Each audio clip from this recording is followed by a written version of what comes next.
Hello all, it's Dvara Kresniansky here from Adai. Adai's mission is to provide the tools and mindsets for successful marriages. And to that end, we have many workshops and resources for shidduchim, early marriage, and into the marriage itself. Tonight's topic is something different.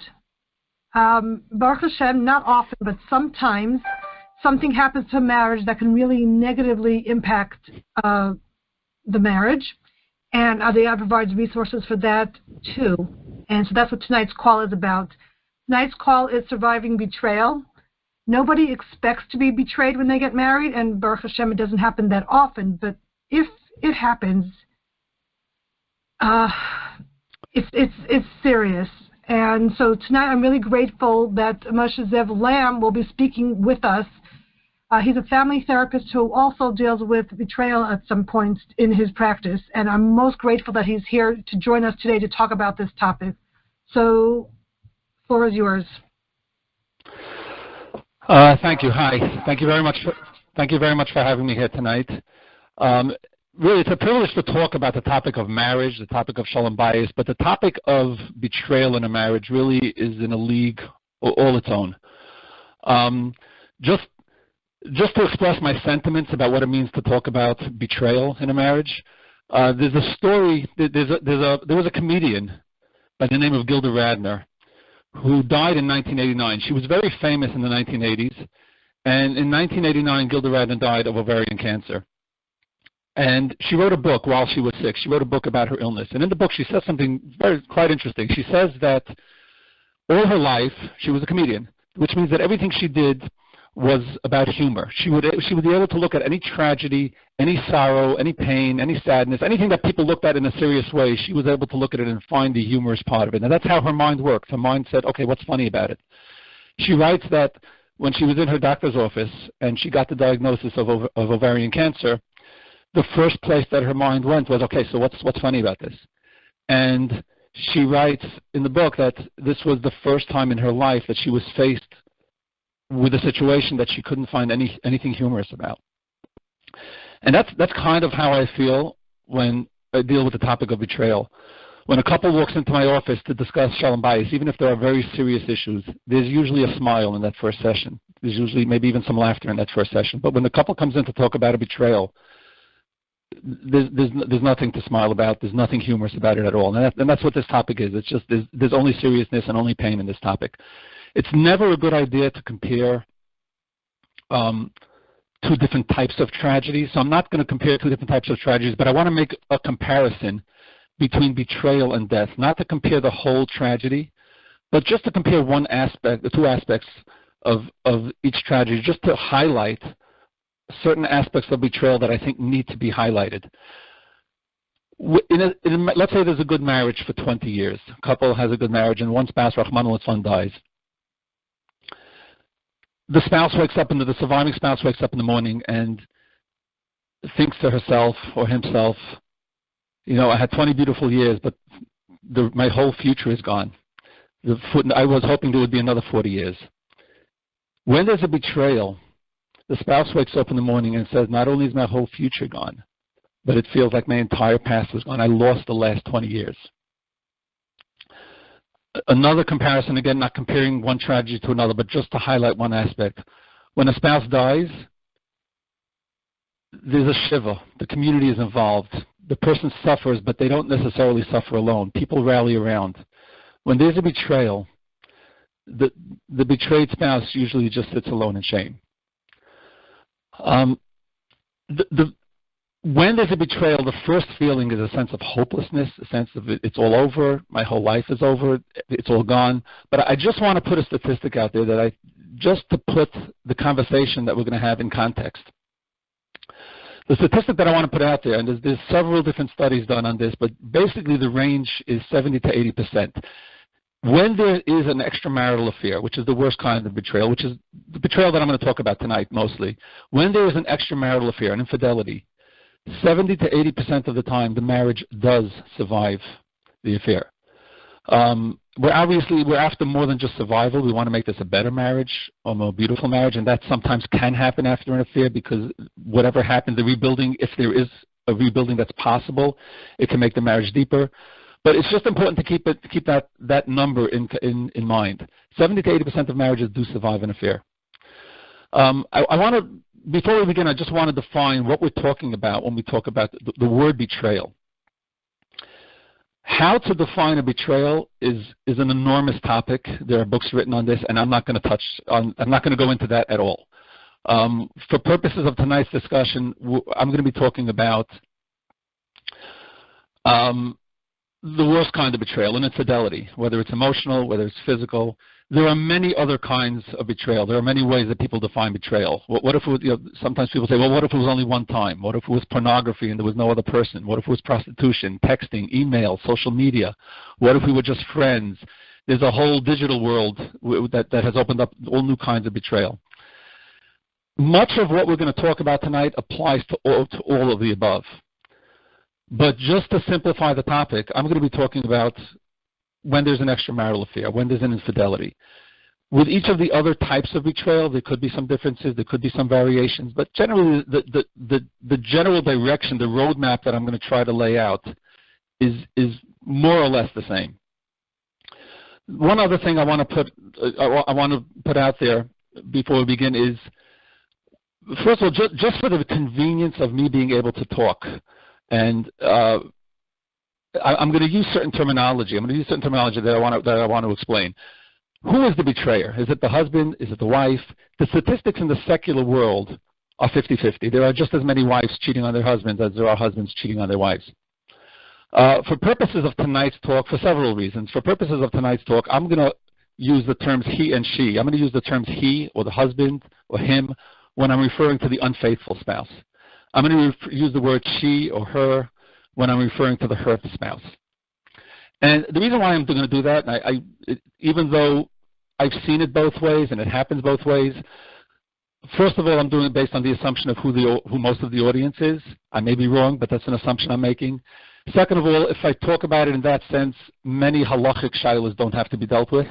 When the betrayer is in the frum world, and when the betrayer is the wife, a Rav needs to be consulted, and there are a lot of halachic issues that need to be addressed, which I'm not going to touch on at all tonight. And then third of all, just for ease of use, it can get very complicated so just for my convenience in being able to talk, if I have to say he, she. And if I'm offending anybody by using that terminology, I'm just apologizing beforehand, but it's mainly just for ease of use in presenting the conversation. Another thing I want to put out there is, who am I talking to? When there's a betrayal, there are two people involved. There's the unfaithful spouse, I'm going to keep on using that term, the unfaithful spouse, and then there's the hurt spouse.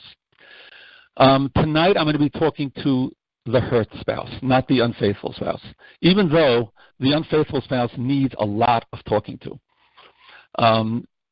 And as I go along, you'll see that there are places where I'm going to actually talk maybe just a little bit to the unfaithful spouse, but the main thrust of who I want to talk to tonight is to the hurt spouse. What I want to do tonight, and there's really a short amount of time that we have, and I just want to define the roadmap to the journey that people who go through a betrayal embark on. There's not to exhaustively to talk about this topic takes way longer than the time we have tonight. But even the first thing that happens when there's a betrayal is people have a sense of hopelessness. There's nowhere to go. There's a total lack of direction. And really, what I just want to put out there is a roadmap. There is a direction. It's not hopeless. There are things to do, and there is a roadmap to the process. Even if I can't define that roadmap clearly tonight, but I'm hoping that people just walk away with the idea that there is a roadmap, and maybe to go to a therapist because there is hope over here. There is something to do. So let me begin by defining what happens. What happens after there's a discovery of a betrayal, after there's a discovery of an infidelity? Generally, the literature defines three stages that the couple go through, three phases that the couple go through. And it's important. These three phases are very important to keep in mind, and we're going to be talking about it throughout the conversation tonight. The three phases that a couple goes through, phase one is the crisis phase. It's that moment when there's a discovery made, when the emotions are rampant. It's an emotional crisis. There's trauma taking place. And there's really nothing to do in this phase other than deal with the crisis.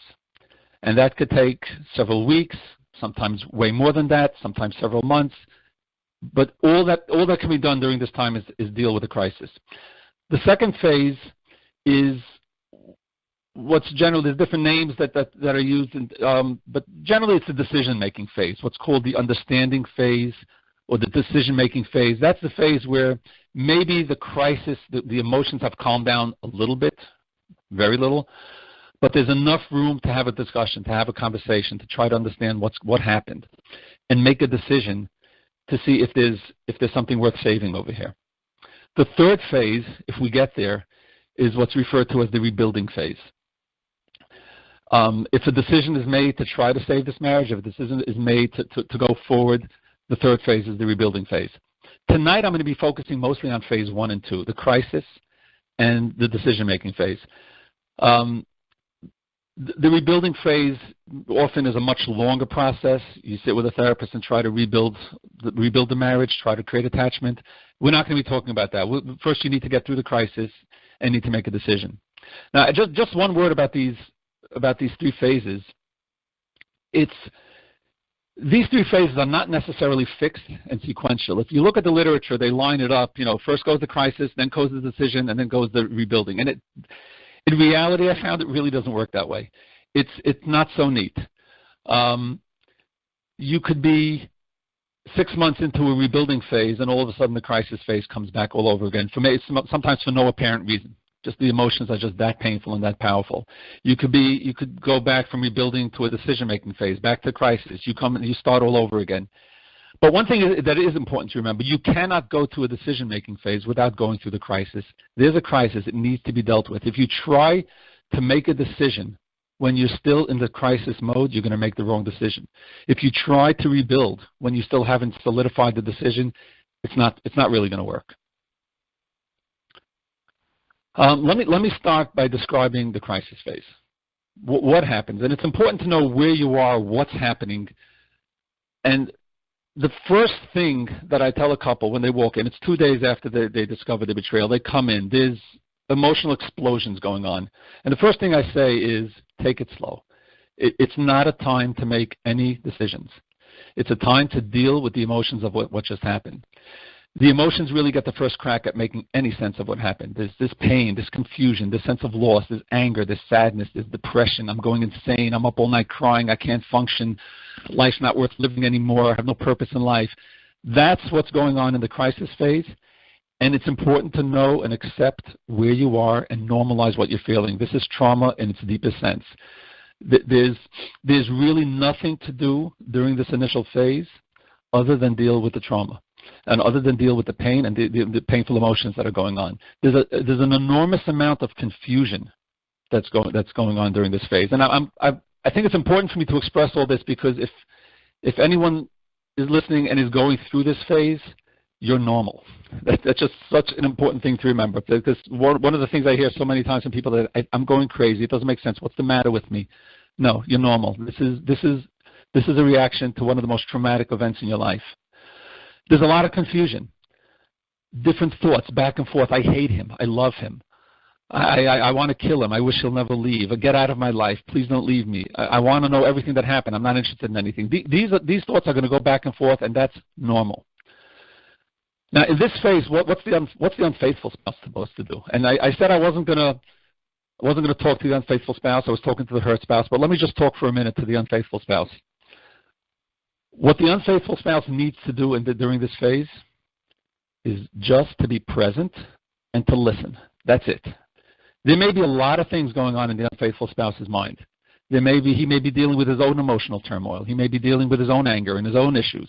But at this point, the only thing he can do, if he wants this marriage to work, if that's what he wants, is to be present and listen. Now, at some point in this process, I may turn to the hurt spouse. Some point later on, not now, after the crisis phase is over, but at some point I may turn to the hurt spouse and I'll say, let's listen to what he has to say. Let's try to listen to his pain. But I'm not saying that now. Not now. Now there is no discussion. He needs to say, I'm sorry. He needs to express empathy. He needs to listen. He needs to be humble. He needs to give her permission to express whatever she needs to express and allow it to be okay. And what can he expect in return during this initial phase? Absolutely nothing. He may, he'll be doing this the right way and listening and expressing empathy, and the next morning you wake up and it starts all over again. Just to understand, I'm saying this, just understand what the enormous sense of loss that the hurt spouse is going through. And I'm saying this for the unfaithful spouse to understand, but also for the hurt spouse to understand herself. What am I experiencing? Just to normalize that experience. There's a loss of identity that people express. Like, who am I? We don't realize how much of who we are, how we identify ourselves, is tied into our spouse and our marriage. And when we feel there's no spouse and there's no marriage, when we feel we've lost that, we lose it. The who am I questions starts to raise its head. There's a loss of a sense of specialness, attachment, belonging that we get from a marriage. Now, it's important to know we're talking about feelings, not reality. I'm saying this to the hurt spouse and to anybody who wants to help the hurt spouse. There is no real loss of identity. There is no real loss of specialness. These are the feelings that are coming up. There's a loss of a sense of purpose. I've heard people express, what am I alive for? What am I even living for right now? Everything I lived for the last 20 years is gone. I don't even know why I'm alive. And again, these are feelings. And those feelings need to be respected. There's a loss of a sense of self-respect, self-worth. There's an enormous sense of shame that people go through in this, that the hurt spouse goes through. There's a loss of control over thoughts and feelings. There's just an obsessive thinking that takes over. And when you have no control over your thoughts and feelings, meaning they're flying one place, they're flying someplace else, the confusion, I hate him, I love him, I don't even know what I'm thinking anymore. When a person loses control over their thoughts and feelings, they lose control over there's a loss of identity attached to that also. I don't even know who I am anymore. There's also a loss of trust and safety, not just in the spouse, but a loss of trust and safety in the world. And what I mean by that is, I'll describe it the way one woman described it to me. She said, when you walk on a sidewalk, you put your foot down. You know that your foot is going to land on the sidewalk and stay there. It's not going to go through. There's a certain trust and safety we have in the world. The world works a certain way. When I put my foot down, the floor doesn't cave in. Imagine a world where you were never sure if you put your foot down if it was going to stay there or if it was going to fall through. She told me, I live in a world where I'm not sure if I put my foot down on the sidewalk if it's going to land there. The thing that I trusted more than anything else in the world betrayed me. How can I trust anything else? I'm saying all of this because the hurt spouse needs to know, you need to know that you're normal. These are the feelings that you're going to go through. And don't be afraid to express it, and you're not crazy. These are the feelings that you're going to feel and that you're entitled to if you feel them. One thing that I feel very strongly about, I think this is really important, is that it's very important to have someone, for the hurt spouse, to have someone to confide in throughout the process. And when I say someone to confide in, I'm not talking about a therapist. I'm not talking about a Rav. I'm talking about a friend or a relative.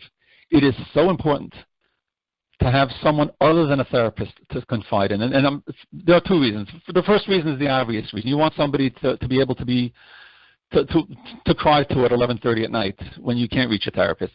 You need somebody that's available more often than a therapist can be available. You just need that emotional support.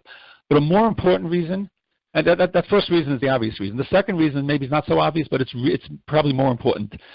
When you confide in someone outside of a therapy room, the secret is out. It's so important for the secret to become not a secret. Affairs, infidelities thrive in secrecy. It needs to be taken out of the bubble of the marriage. It can't be something that just the husband and wife know and nobody else knows. It's so healthy for the process to unfold if both spouses know the secret is out. And I don't mean the secret is out, it's published all over the world, but there's one person outside the bubble of the marriage that knows about it. When you share a secret in a therapist's office, it's still a secret. When you share it with a friend, a relative, a sibling, the secret is out. I want to put one idea out there that is it's just an idea that's going to pop up a lot over the course of the conversation, and that is the concept of feelings versus values. We act based on sometimes how we feel, and sometimes we act based on what we value, even though we might not feel it.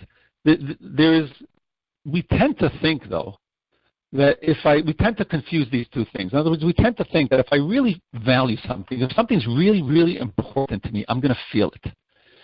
And we tend to think also that if I really feel something, that means it's important to me, or if I don't feel it, that means it's not important to me. We make this connection between how we feel and what's important to us. And as a result of that, sometimes we feel if I'm acting in a way that's not in sync with how I feel. Let's say I'm acting based on what I value, but it's not how I feel. We tend to think that that's somehow fake. I don't really feel like being nice to you right now, but I'm going to be nice to you anyway because it's important to me. It's something I value. I value being nice. Yeah, it's kind of fake. And I'm going to suggest that it could be nothing further than the truth. Acting on a value, acting on what I value, acting on what's important to me, even if I don't feel it, is very real, and it's not fake. And just a small example to illustrate that point. Let's say it's 2 o'clock in the morning, and my baby wakes up, and I just got back from a chasana at 1 o'clock, and I just got down. I just fell asleep. My baby wakes up at 2 o'clock crying. I get out of bed. I feel tired. I feel angry. There are no positive feelings in me. And if I'm trying to access that feeling called love, maybe I can't access it right now at 2 o'clock in the morning. So I'm going to pick up my baby and give my baby a hug and a kiss based on a value, based on what I know is important to me. That's not fake. That hug and that kiss is very, very real, and maybe even more real in some ways than if I really felt the love, because I'm going against the feeling and acting based on what I really value. This concept is going to be very important in the journey that lies ahead for a couple that struggle with the betrayal, because so many times there's going to be the need to act based on what we really value, even though the feelings are pulling me in a completely different direction. One of the first questions that's asked after a betrayal, sometimes even the first question, is, why not end it? Like, it's over. I'm done. Why should I continue? And I just want to address that question because it's a really important question. My spouse just cheated on me. He destroyed everything. Why should I stay? Why should I stick around? Why should I put in the effort to rebuild? And there are several answers to that question. But first of all, sometimes it does need to end. Sometimes, at the beginning, maybe some kind of cost-benefit analysis does need to be made. Again, never in the crisis phase. That should always be saved for, if you can get through the crisis phase. The decision, if you can't get through the crisis phase, if the unfaithful spouse acts inappropriately during the crisis phase, maybe that alone is enough, is a reason to end it. But if you can get through the crisis phase and you get to the decision-making phase, there are some things to really consider about why try to save this marriage. If this was a horrible marriage, for 20 years we lived in misery and this was just the straw that broke the camel's back, okay, that's one type of situation. But very often affairs take place inside of very good marriages. It's something that people have a hard time accepting, people have a hard time understanding, but it's a fact. Affairs happen for a lot of different reasons. And yes, if there was a betrayal in a marriage, if there was an infidelity, there was something wrong with the marriage, probably. Or, not always, I shouldn't say that. Very often there is a problem with the marriage. Sometimes there's a problem with the person, with the unfaithful spouse. Sometimes there's a sex addiction. Sometimes there's some other issues. But very often it might reflect some kind of problem with the marriage. But even if it reflects a problem with the marriage doesn't mean the marriage has no value. There could have been a very beautiful marriage, and certain aspects of the marriage need to be worked on, need to be fixed. But there's a value here that could really be, the marriage has a value, and maybe there's something here that really could be saved. There's also the possibility of healing the pain. If you end the marriage, there's an open wound over here. It's bleeding. There's an open wound in the soul. The soul is bleeding. And healing that wound saving the marriage could heal that wound. Getting divorced might leave that wound open and bleeding. There is a reason to try to heal the wound. There may be issues in the marriage that were never worked on, and all that needs to happen is we need to work on these issues. Doesn't necessarily mean the marriage was hopeless. It doesn't mean that the last 20 years were useless. Very often, the perception of what happened is not what really happened. Affairs are often based on illusion. They exist in a bubble. Affairs very often, almost always, don't take place in the real world. It's interesting that when an affair sees the light of day, when an affair is uncovered, almost always the affair ends very shortly afterwards. The statistics of it, if you might wonder, so how many times do people have extramarital affairs and then the two lovers end up getting married? You know, if they were really so in love with each other, they were willing to risk everything to be together, there must be some really deep love, and they're expressing, wow, we really love each other. How many times do they actually get married? The statistic is 3 to 7% of the time they actually do get married. They do stay together. 93 to 97% of the time the affair breaks up very shortly after the affair is uncovered. The 3 to 7% that do get married, what's their success rate in the marriage? There's a 75% divorce rate among lovers that get married after an affair. 3 to 75% divorce rate. So it's important to note that the affair is taking place in an illusion, in a bubble. Marriage is taking place in the real world. Affairs take place without financial issues, without children, without laundry, without what's for dinner tonight, without any problems. It's not real. And sometimes people are in an unhealthy way looking for that not realness. Marriages take place in the real world. So a marriage is not always competing with another love. A marriage very often is just competing with an illusion. Now, when we get to a decision-making phase, how can I know that this can work? One of the first questions is, how will I ever know? How can I be sure? How can I ever trust again? And I'm going to talk in a minute about the transition from crisis to the decision-making phase. But sometimes even in the crisis mode, there's these questions come up. How will I ever know again? How can I be sure? How can I ever trust? Why even go forward? One of the first ideas one idea that's really important, I want to introduce an idea called making workable assumptions. And it's used all the time in marriage therapy. It's definitely needs to be used when there's a betrayal. Making workable assumptions means that we really don't know. But we're going to make a workable assumption. In other words, if the question is, how do I know my husband's telling the truth? Maybe he's lying to my face. Maybe he's being manipulative. How will I ever believe him again? And the answer to that is you won't. But if we make the assumption that he's lying, then we might as well just end it now. There's nothing to do. If we make the assumption that he might be telling the truth, then there's something to work with. We have an assumption to work with. We may find out later that assumption was false. And there might be a lot of time and a lot of pain that we go through to find out that assumption is false. But there really is no other option. If we're going to go forward, we need to start with some kind of workable assumption. Are there any indicators I can look for to help me feel that this can work? What am I looking for for the hurt spouse? What am I looking for in my husband that would tell me, yes, this might work, or that would tell me, no, there's no way this can work? So first I'm going to state the two obvious things. You need a verbal assurance that it's over, and you need a verbal assurance that it's over. If not, it doesn't mean that it's over. It doesn't mean that the marriage is over. If the husband is not willing to say, I definitely want to end this, let's say he says, I'm not sure, I need to think about it. If that's the case, then everything I'm about to say for the next half of this conversation is irrelevant. We need a different conversation. I wouldn't say the marriage is over, but we need a different conversation.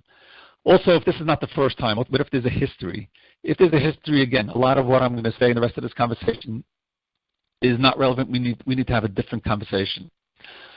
But assuming that the spouse says, I promise you it's over, and this is the first time, there's three other things that are really important that need to be there if we're really going to work on this marriage.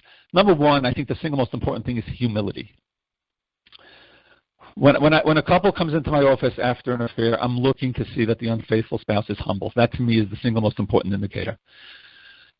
Second, there needs to be an ability to empathize with your pain and take responsibility for it. And third, can he be open? Can the spouse be open and talk about what happened? It's not just about let's move on. okay, I'm sorry, but I can't talk about it. No, there needs to be an ability to talk about it.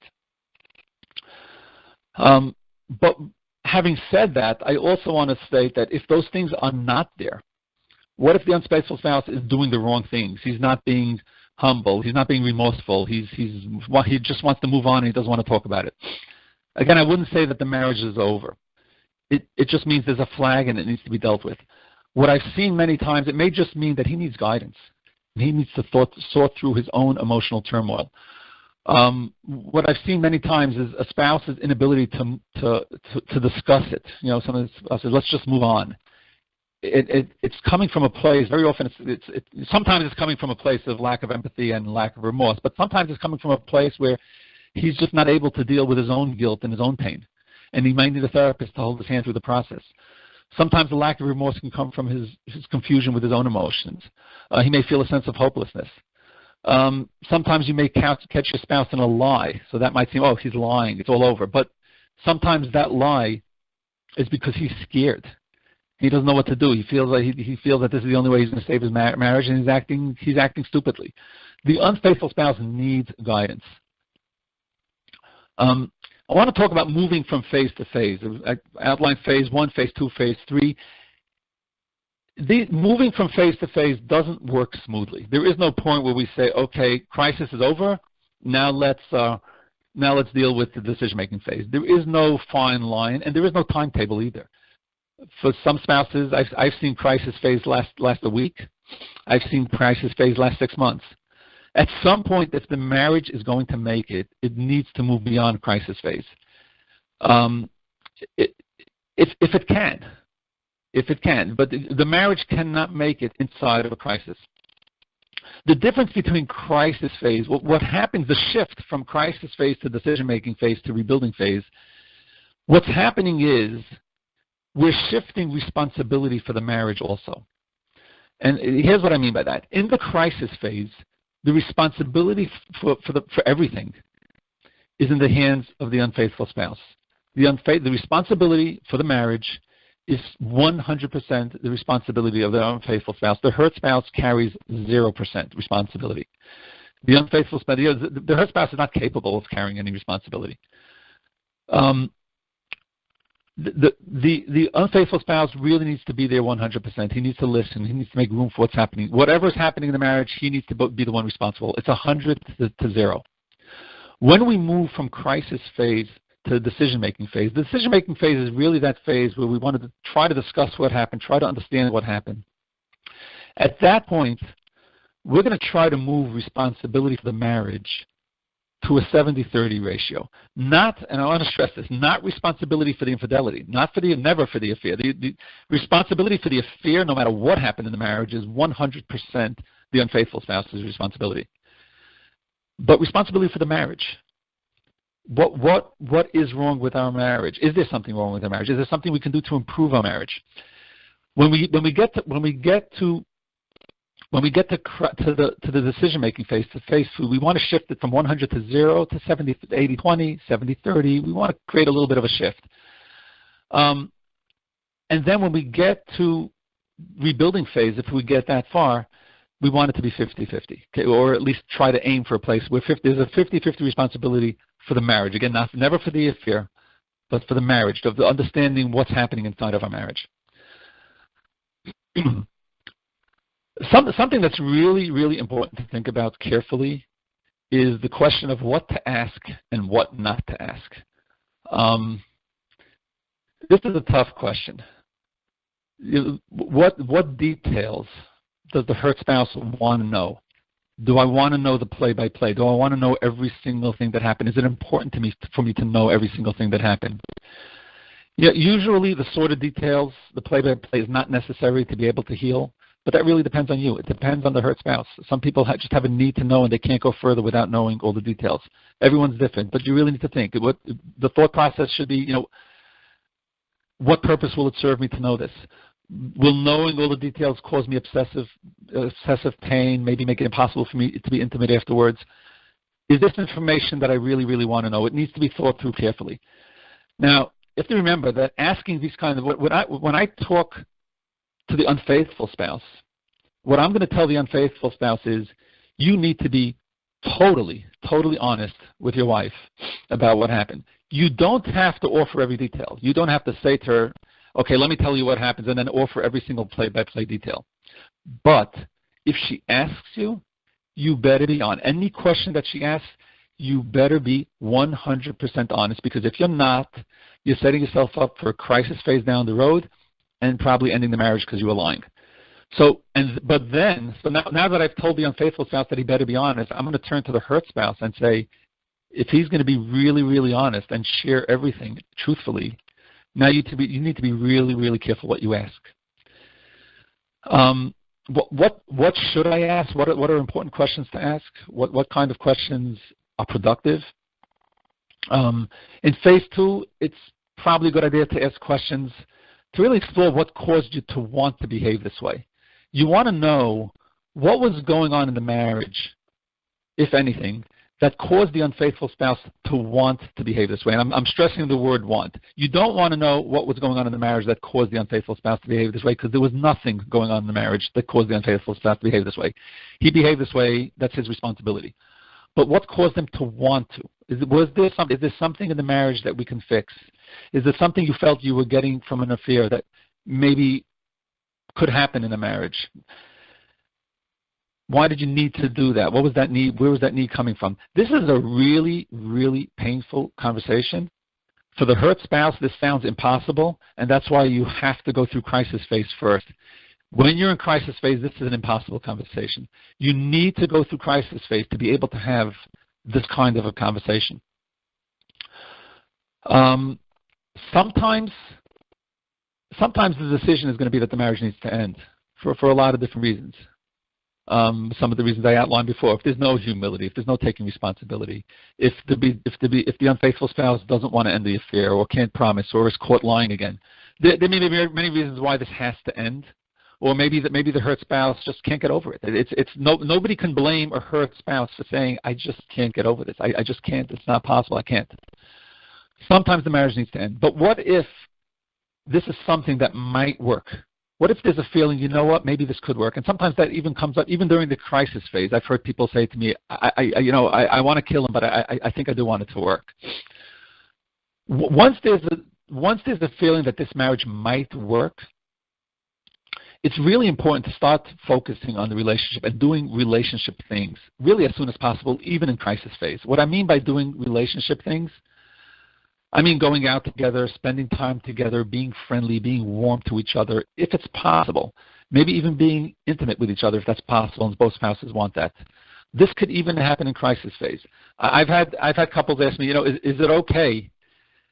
I just finished yelling at him and screaming at him that I want him to die and I never want to see him again in my life.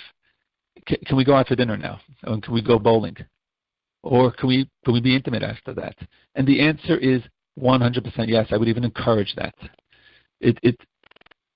That's flip back and forth between emotions is normal. It's okay, and it's really, really important. If both spouses are okay with it, if the hurt spouse is okay with that, especially if the hurt spouse is okay with that, then yeah, go ahead and do that. I want to touch very briefly on rebuilding phase. What does rebuilding phase look like? I'm going to say there's no smooth transition. You need a therapist, work closely with a therapist, figure out where you are. You might be in rebuilding phase. You might go back to decision-making phase. In this phase, in rebuilding phase, what you're trying to move into is the first two phases are all about the affair. When you move into the rebuilding phase, it's not so much about the affair, although the affair looms over the whole thing, but most of the emphasis is on the marriage, not the affair. And if you talk about the affair, it's more about what have we learned from the affair that we can use to try to rebuild our marriage. What's important to understand about rebuilding phase is the trust is not there. It's fantasy to think that the trust is there before the rebuilding phase. The trust is shattered, and it's going to take a long, long time for that trust to be rebuilt. And in order to move forward, there are two things that are really going to be necessary, three things that are really going to be necessary. Number one, I said before, we're going to try to shift to a 50-50 mode if it's possible. But even in there has to be a willingness, even in the rebuilding phase, to go back to the crisis mode, to go back to the decision-making mode. If every time it goes back to crisis mode, the unfaithful spouse says, what's the matter, why can't we just move on? It's not going to work. There needs to be an understanding. The hurt spouse at this phase needs to try to move beyond the crisis, needs to try to move into a rebuilding mode if that's what she wants, if that's what her values are telling her to do. But everybody needs to understand that it's going to fall back. It's not a smooth ride up.